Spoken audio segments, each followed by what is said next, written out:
Bien, monsieur le Président de la Société du Canal de Provence, Mesdames et Messieurs, chers amis, le 11 juillet 1957, la Société du Canal de Provence tenait son premier conseil d'administration sous la présidence d'Édouard Soldani. 60 ans plus tard, je suis particulièrement heureux d'être parmi vous pour célébrer cet anniversaire et les liens qui unissent nos territoires à cette société. Monsieur le Président, très heureux d'être à vos côtés, très heureux de saluer toutes les personnalités qui sont ici ce soir. Cette cérémonie nous donne notamment l'occasion de témoigner notre reconnaissance envers les personnalités qui ont présidé aux destinées de cette institution. À l'heure où certaines métropoles et grandes villes de France sont confrontées à des difficultés d'approvisionnement en eau, je ne peux m'empêcher d'exprimer un satisfecit et de témoigner au nom des habitants de notre métropole et plus particulièrement de Marseille toute notre gratitude envers les présidents de la Société du Canal de Provence et envers son président actuel, Monsieur Philippe Vitel. J'ai aussi une pensée particulièrement amicale pour Madame la Présidente d'honneur, Mademoiselle Irma Rapuzzi, qui a 107 ans, qui vit chez elle, mais qui a toujours suivi l'évolution financière de la Société du Canal de Provence. L'alimentation en eau de 2,5 millions d'habitants des Bouches-du-Rhône et du Var, celle des industriels et de l'agriculture, et tout particulièrement celle du territoire de la métropole Aix-Marseille-Provence, est assurée par deux infrastructures majeures à partir de la Durance et du Verdon, comme vous le savez, le canal de Marseille et le canal de Provence. Les connexions entre ces deux ouvrages sont déjà anciennes et attestent de leur complémentarité. Pour mémoire, jusqu'à la fin des années 60, la ville de Marseille était alimentée en eau par le seul canal de Marseille, captant l'eau de la Durance. Le développement de Marseille a nécessité son renforcement et son adduction, et la Société du Canal de Provence, créée à cette période, est venue accompagner la ville dans son expansion. Plusieurs ouvrages du canal de Provence ont alors permis une sécurisation de l'alimentation en eau de la métropole. La branche Marseille-Nord, puis la branche Est et la réserve du Vallon-d'Ol.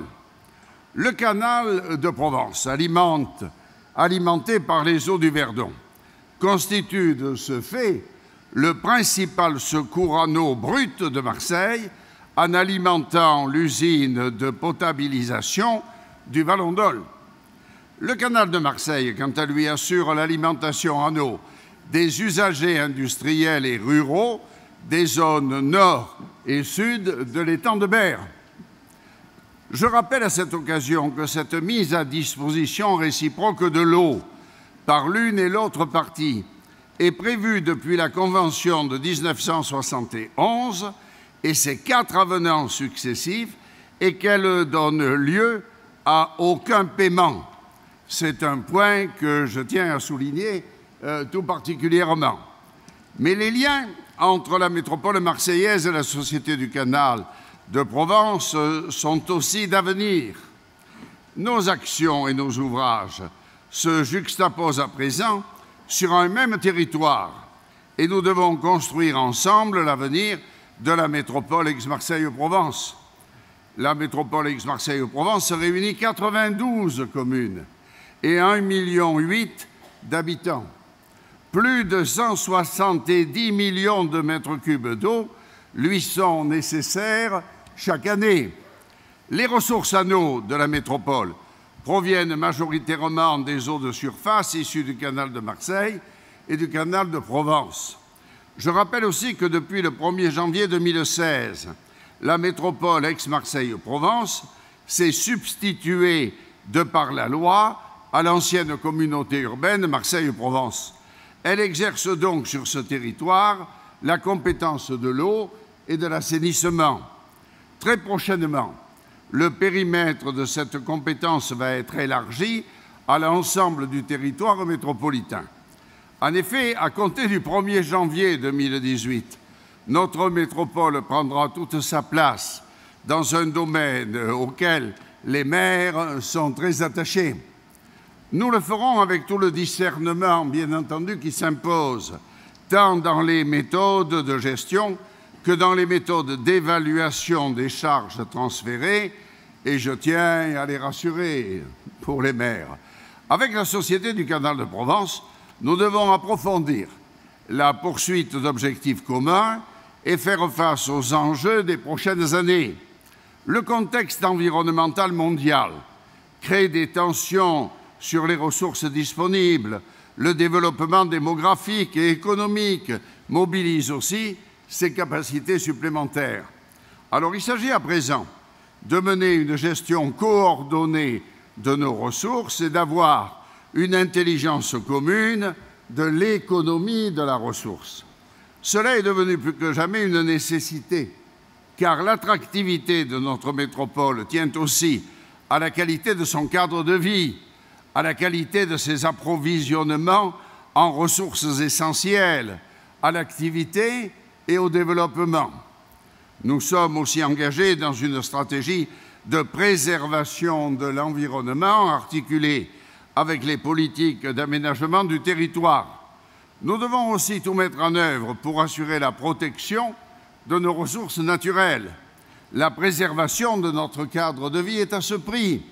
Aussi, l'action concertée des pouvoirs publics et des entités telles que la Société du Canal de Provence est donc un impératif absolu, Monsieur le Président. Sous les bons auspices des précédents présidents, nous ouvrons donc aujourd'hui une nouvelle étape de cette voie et je suis très heureux d'y participer. C'était une très bonne idée du président Vittel, Monsieur le directeur général, de dire bon, on mettra sur une plaque les noms de ceux qui ont présidé la Société du Canal de Provence. Je l'ai fait il y a bien des années, pendant 2 ans, en appréciant la qualité de tous les fonctionnaires qui étaient justement en charge de ce canal de Provence et des magnifiques réalisations que nous avons pu inaugurer. Jadis, au moment justement où il fallait payer, Monsieur le directeur général, mais c'est l'histoire à la branche Est du canal qui avait été souhaitée par Gaston Defferre, sauf que la branche Est, parce que Gaston Defferre avait peur que la ville de Marseille manque d'eau. On fait une branche Est, sauf qu'on n'y met pas de l'eau.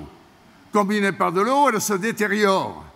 Et un jour où votre prédécesseur, cher Philippe, était le président Louis Philibert, il nous réunit ici et il nous dit il faudrait quand même regarder l'affaire de la branche Est. Bon, mais regardez comment. Mais c'est qu'on l'a faite, mais elle n'est pas payée. Alors, Monsieur Arex, Monsieur le Président du Conseil général de Vaucluse à l'époque, moi-même, au nom de la région Provence-Alpes-Côte d'Azur, j'en étais le président. Nous avons abondé les frais nécessaires pour payer cette branche Est. Voilà un souvenir que j'ai parce que c'est à l'aube, tout à côté là, du bâtiment qui existe où nous sommes entrés, que nous avons pris comme des conspirateurs cette décision. Allez, longue vie au canal de Provence. Bravo pour son utilité. Bravo pour sa direction. Et bravo, Monsieur le Président, pour vous aussi. Voilà des moments qui nous font plaisir dans une période qui n'est pas très simple pour les hommes politiques. Alors peut-être parce que je suis un des plus anciens, je peux le dire, nous sommes cloués au pilori très régulièrement.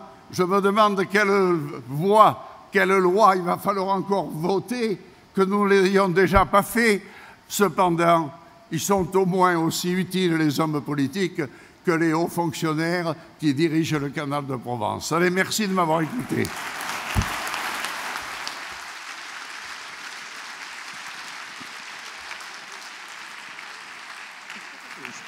Allez-y, je crois que c'est prévu. Voilà, et donc maintenant il va être procédé au dévoilement de la plaque commémorative dont vient de parler le président Gaudin, avec donc les noms des 11 présidents de la Société du Canal de Provence, messieurs Soldani, Tourinque, Gaston Defer, Louis Philibert, Jean-Claude Gaudin, monsieur Vigourou, monsieur Hubert Falco, monsieur Samat, monsieur Mas, Michel Vauzel et donc Philippe Vittel.